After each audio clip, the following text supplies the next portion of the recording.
You're listening to an audio article by the Common Constitutionalist.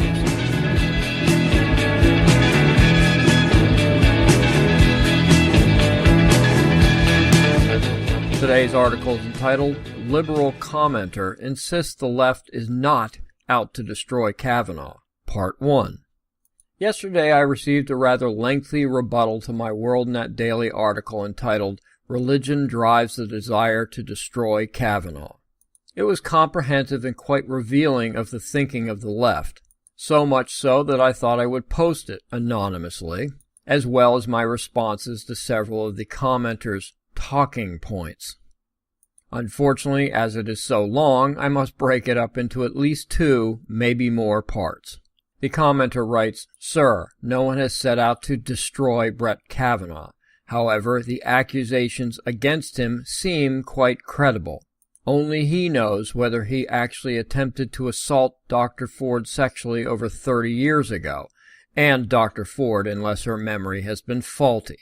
My response, on this, we will have to agree to disagree. From everything I've heard, seen, and read, all there are baseless accusations and convenient memory lapses from every accuser. Not a single person has come forth regarding any of them to corroborate the women's stories. That is rather far-fetched, even with so much time passed. And with a lack of any evidence or corroboration, any reasonable person must default to a presumption of innocence, in court or in life. And with accusations of this magnitude, a feeling that accusers seem credible or #I believe her just doesn't cut it. The commenter writes, the notion that Democrats deliberately orchestrated a smear campaign against Judge Kavanaugh and have paid Dr. Ford and other women to make false accusations against him, and that this is solely because they are pro-abortion, is simply preposterous. My response? I never asserted that the good doctor was paid by anyone. However, even NBC News confirmed the Democrats' strategy of disrupting the proceedings by senators and the vile accusations from the crowd. The commenter writes, what does Christine Blasey Ford have to gain by accusing Kavanaugh of sexual assault? Absolutely nothing. In fact, if she is revealed to be a liar, she would be committing career suicide.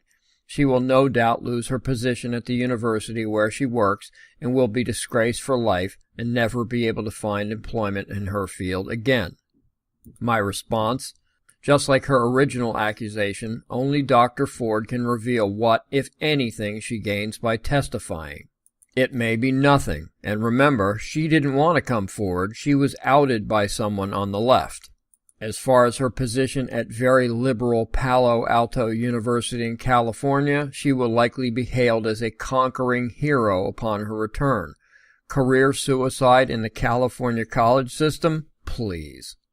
The commenter writes, to call his accusers predators is an outrage, which I did in my article, and to call her accusations and those of others a stunt is absolutely contemptible.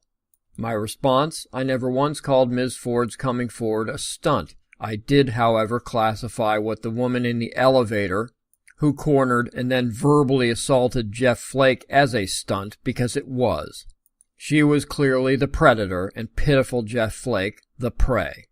The commenter writes, and please remember the despicable skullduggery of the Republicans when they prevented Merrick Garland, who had been nominated by former President Obama to the Supreme Court, from even getting a chance to be interrogated for the opening. My response? There was no skullduggery, as you put it. The Republicans were merely following precedents, and Democrats love precedent, do they not? Not confirming a justice to the Supreme Court has been a practice for the last 78 years.